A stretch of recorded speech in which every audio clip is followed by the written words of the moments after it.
Hey friends, welcome back to She's at It Again. My name is Tanya, and today I want to share a recipe with you that I promise once you figure out how easy this is, how good the ingredients are, and how inferior the ingredients are of the ones you've been buying, you're going to want to make this all the time.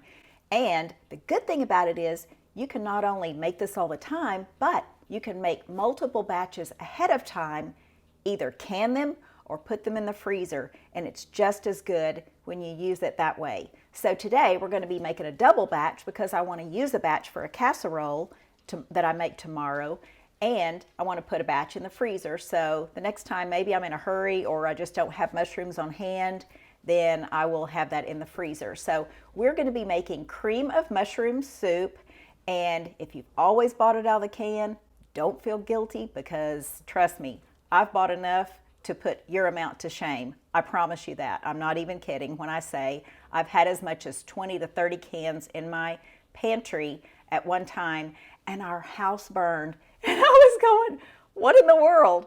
I am stocking up on this stuff, but I found it on sale at the store. It was only 50 cents a can, and it was normally like $1.25 at the time. This was 17, 18 years ago. So I hoarded cream of mushroom soup. But anyway, you are going to find this such a delightful change from the canned version. So give it a try, watch the video, see how easy it is, and see how shockingly small amount of ingredients there are in it. So stay tuned. I think you're going to be surprised with the cream of mushroom soup. Thanks for watching. What I'm going to walk you through today is cream of mushroom soup. And I know you're probably thinking, just like my mother always asked, don't they sell that where you live? And yes, they do. They sell lots of it. In fact, we had a house fire about 17 years ago. This house right here burned everything. And at that time, I think I had probably close to 30 cans of cream of mushroom soup in my big walk-in pantry. I'm not even exaggerating when I say that, because I'd found it on sale at a local Walmart for 50 cents a can, and it wasn't anywhere near expiring, and I just bought like 2 or 3 cases of it. I was so excited because I used it all the time. It's the basis for almost every good Southern casserole out there.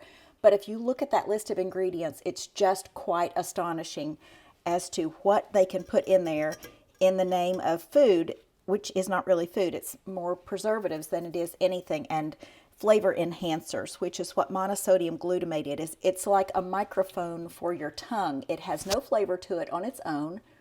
It has no nutritional value. It causes a lot of health issues for several people. They just haven't tagged what it is. They just know that they have headaches and they're not sure where it comes from, but that's the source of many of them is what I'm told. So I'm going to walk you through how to make your own. This has so few ingredients, it's just going to blow your mind, and you're going to love it. I'm going to make 2 batches today because I'm going to use one in a casserole that I'm going to be making tomorrow, but I want one to put in the freezer so I don't necessarily have to go through this short process the next time I get ready to use some. So I'm making 2. It's just as easy to make 2. I could probably make numerous batches and can several of them and keep them in my pantry, but I'm not to that point yet because I always forget to can stuff. So we're going to start with 4 tablespoons. I have my 4 tablespoons marked there on my butter. I'm going to have 4 tablespoons of butter. If you're making one batch, this takes 2 tablespoons of butter. And I have my pan heating up, so the butter's going to melt.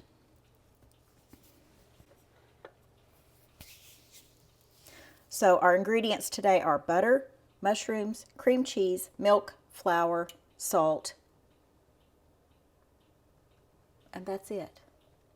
That's shocking, isn't it? Considering if you look on a can of cream of mushroom soup that you get in the supermarket, the list just goes on and on and on and on and on of things that are in there. Yeah, it's sad. And this is actually so delicious. A can of cream of mushroom soup, I would never ever think of just eating it and something else, like eating it and toast or eating it and whatever. But this actually is good enough to do that. I know that sounds crazy, but it just is. But then again, we do have cream cheese in it. So that is my kryptonite right there. So we'll get our butter melted. When I was a kid, I did not grow up eating cream of mushroom soup. I didn't even know what it was because we didn't eat it. We didn't eat casseroles. I never had a casserole until I was in junior high, and it was at a friend's house, a friend of my mother's. She actually taught me how to make it, and that's the casserole I'm making tomorrow, and I'll probably do a video on it. But we just didn't eat casseroles. We ate meat and vegetables and bread and a whole lot of dessert and a whole lot of gravy and stuff like that, but not casseroles. Okay, to our butter that's getting hot, I have probably, I didn't really count them because these are already sliced, but I probably have 4 or 5 good size organic mushrooms. These are baby Bellas. I'm going to rake that in there with my hand because it'll probably go on the stovetop anyway.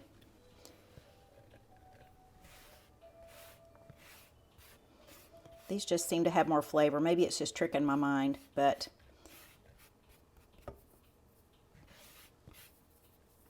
they taste really good. They taste nice and earthy. But like I said, as a kid, I didn't grow up eating this. I didn't even really know what a mushroom tasted like. We didn't eat mushrooms and stuff. We didn't grow them at our house on the farm, so I didn't know what they tasted like. I had no idea. All right, we're going to add a half teaspoon of salt to this. One batch would take a 1/4 teaspoon, of course.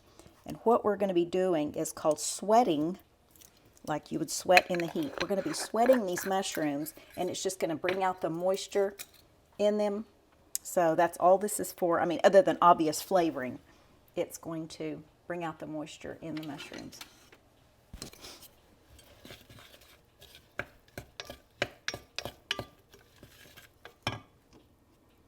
I keep thinking I had my burner high enough, and it just doesn't seem like it is.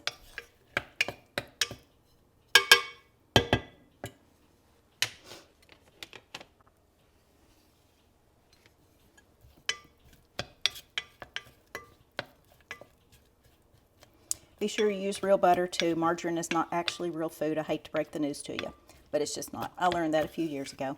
And I knew it didn't taste like butter did, but butter just costed more, and I bought margarine when I was first married, but shame on me. It's not real food, so make sure you get the real stuff. Once our mushrooms start simmering a little bit, we're going to get 4 tablespoons or 1/4 of a cup of butter. If you're making a single batch, it will take 2 tablespoons or 1/8 of a cup of butter. Or, I'm sorry, not butter, flour. This is organic, just plain flour.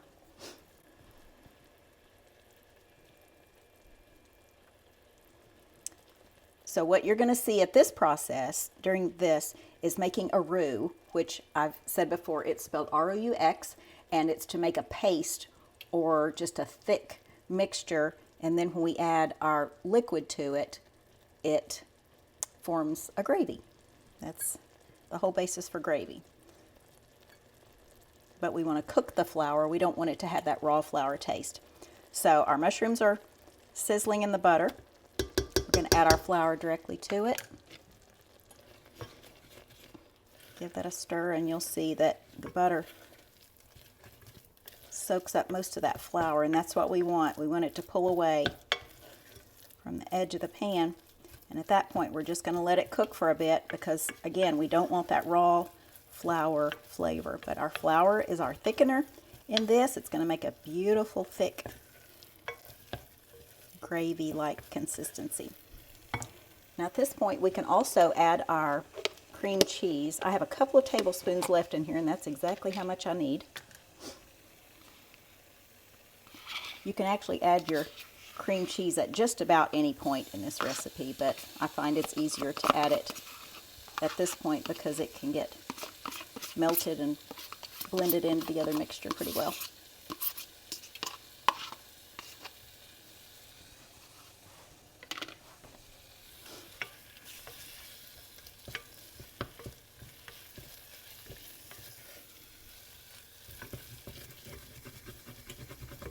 So again, so far all we have is mushrooms, butter, and I use unsalted butter.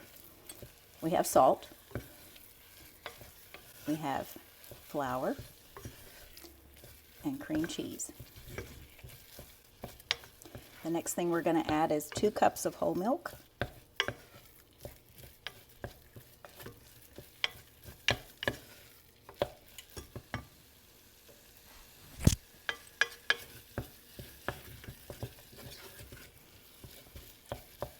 If nothing else, give this a try. Taste it and compare it to maybe if you have some canned cream of mushroom soup at your house, and just let me know what you think. I think the difference is astonishing if you're concerned at all about ingredients that fuel your body. But as far as the taste, you'll be able to tell a huge difference.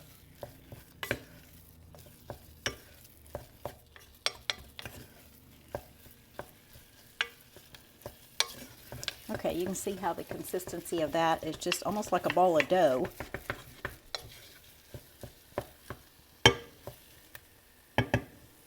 And we're going to add our milk to this.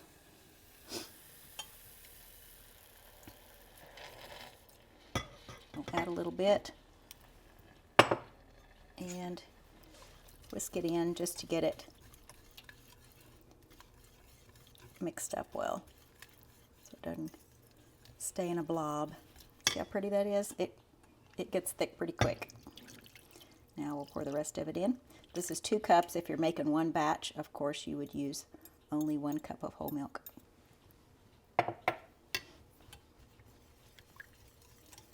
Also, if you want to make this gluten-free, you can use rice flour instead of the plain organic flour, which I have heard, and I've not tried this, but I have heard that it has pretty good results as far as a thickening agent. The flavor of it's fine, and you won't tell a huge difference in it. So consider this a gluten-free product if you do use rice flour in it instead of regular wheat flour.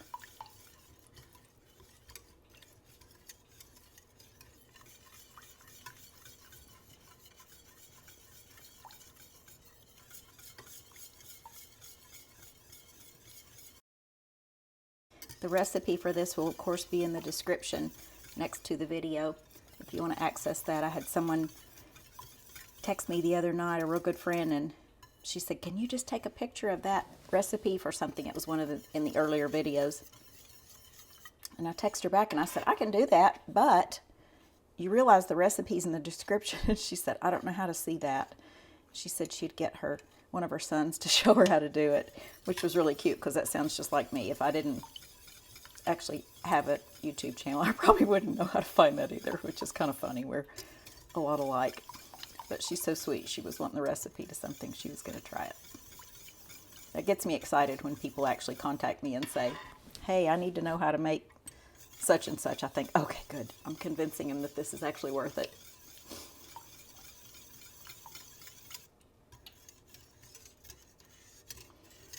Okay, the reason we keep whisking it at this point is pretty much just to, number one, make sure that it doesn't stick to the bottom of the pan. We have it turned up to about a medium-high heat, and I don't want anything scorching and sticking to the bottom. Since there is cream cheese and milk in this, it would have a slight tendency to do that if you let it go. But also, it gives me an idea of when it starts thickening up, because I can feel the resistance on the bottom of the pan with the whisk when it starts thickening.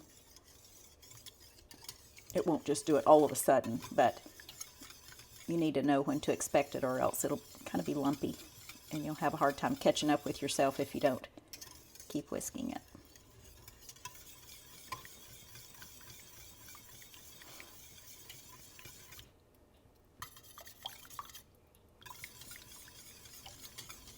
Now you can chop your mushrooms up finer than this also. I have a friend whose kids just do not want a chunk of mushroom in anything, and if you want to trick somebody and you don't want them to know that there's mushrooms in it, feel free to chop those up or put them in a blender, whatever you need to do, but go through the same process. You'll still need to saute them in the butter and then add the salt to them to sweat it, and then continue on as the recipe is right here. Okay, you can see our mixture starting to thicken up just a bit, but we want it to get as thick as what it is when you get it in the can, I guess. And it'll get to that point. I also want to tell you that when I say one batch of this, or I'm making a double batch, I'm making as much as what 2 cans of store-bought cream of mushroom soup would be. So if you make one batch with 1 cup of milk, then that would be as much as what is in 1 can of cream of mushroom soup. So if your recipe calls for 1 can of cream of mushroom soup, you would make 1 batch of this.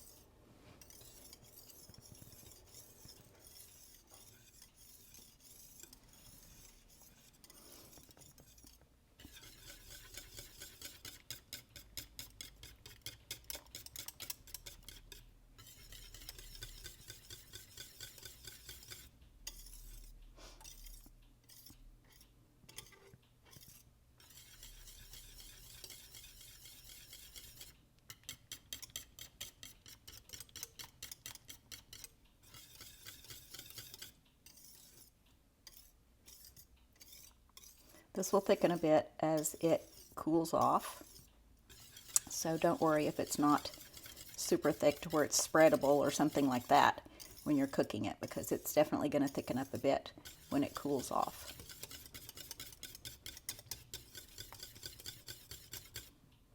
Isn't that just the prettiest stuff right there? And it's so good. The cream cheese just makes all the difference in the world, but you're just not going to believe it until you try it. All right, I'm going to turn my burner off. I am going to let this cool down, and the dogs know that it's time to go for a walk, so I'm going to let this cool off and take the dogs for a walk. When I come back, I'll put half of this in a container and label it with the date and what it is and how much of it, and put it in the freezer. And that, my friends, is our cream of mushroom soup. So we'll put that back there. And thanks for watching, guys.